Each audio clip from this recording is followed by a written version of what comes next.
अस्सलाम वालेकुम, कैसी है मेरी यूट्यूब फैमिली। उम्मीद करती हूँ कि सब ठीक ठाक होंगे। और हमारे जी सरगोदा से आए हुए हैं मज़ेदार मीठे मीठे कीनू। और पहले वाले अभी जो ख़त्म हो गए थे तो फिर कल जो है ना सुबह हमें दे गई थी बाजी शाह जो। तो अभी मैंने धो के टोकरी में रखे हैं और बारिश बहुत ज़्यादा हो रही थी तो मेहमान भी हमारे घर आने थे। तो चाय के साथ मैंने पकोड़े जो है मसाला पकौड़ों का तैयार किया। ये अंडे बॉयल लेके आई थी आधा दर्जन।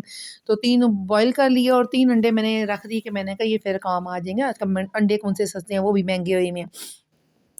तो दही लेके आई थी कि मैंने कढ़ी बनानी है, तो मगर कढ़ी का जो है पोस्टपोन हो गया आइडिया कि दोपहर में कढ़ी बनानी थी।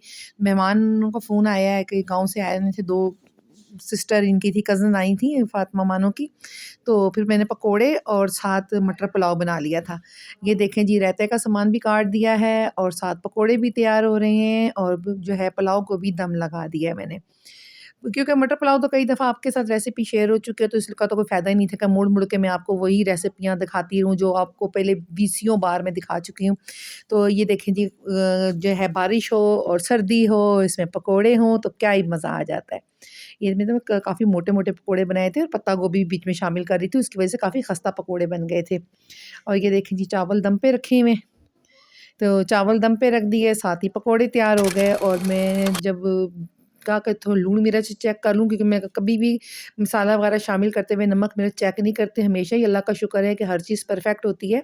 तो बड़े टेस्टी पकोड़े कुरकुरे और खस्ता से बने थे। फिर मैं पकोड़ों की प्लेट उठा के कुड़ियों के पास ले गई कि चलो वो लोग खा लेंगी। तो आई हूँ तो ये देखें ना, हमारा सारा घर ऐसा लगता है जैसे सुनसान पड़ा हो। क्योंकि सारे जो है ना, जहाँ हीटर लगा होता है ना और रज़ाइयाँ और कंबल पड़े होते हैं, वहीं पे सारे डेरा मार के बैठे होते हैं। तो ये मूसा भी आया हुआ था अपनी खालाओं को मिलने के लिए अपनी मम्मा के साथ।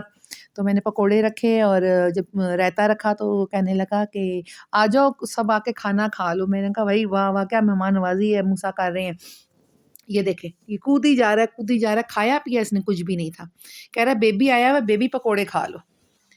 तो वो बेबी साहब जो है ना, वो भी पहले तो आके काफ़ी खाँसते रहे हैं, फिर जो है रोते रहे हैं, रोते-रोते फिर जो है थोड़ा चुप हुए तो उसकी मम्मा ने भी कुछ खाना-पीना किया। ये देखें जी, प्यारा-सा बेबी गोलू सा।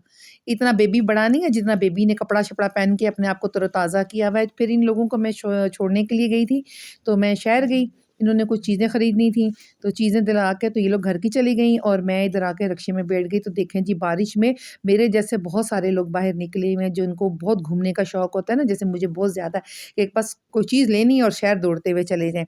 तो वापसी पे ना मुझे आयशा ने कहा था कि मम्मा जलेबियाँ लेके आना, क्योंकि पकौड़े तो हमने खा लिए हैं, तो आप जलेबियाँ भी ले आना। तो ये देखें जी, पानी खड़ा हुआ है, बारिश इतनी ज़्यादा कोई नहीं थी, थोड़ी-थोड़ी बारिश थी। और ये मैंने मूसा को बुलाया, मैंने कहा मूसा आ जाओ जलेबी खा लो। मूसा को मेरी तरह जलेबी बहुत ज़्यादा पसंद है। हम दोनों जो है ना मिल-मिल के खूब मज़े से जलेबी खाते हैं। तो मेरी मूसा जो है कैसा बहन लग आई रही हुई है? तो कह रहा है मम्मा ना, इनको क्यों दे रही हो? ओए ये क्यों खा रही इनको हैं? जलेबी क्यों दे रही हो? मैंने कहा भई ये क्या बदतमीज़ी हुई? जलेबी दे रही हूँ तो जलेबी तो सबके खाने के लिए है।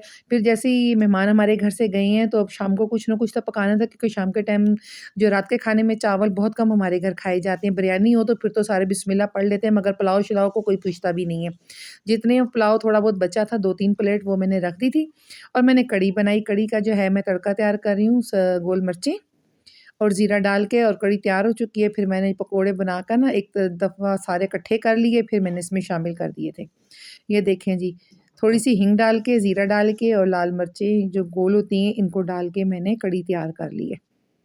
बड़ी अच्छी कढ़ी बन गई थी। 2 टाइम जो है ना डंग कहते हैं, वो टप गए थे हमारे। बहुत अच्छा लगा इस तरह बनाने में कढ़ी को।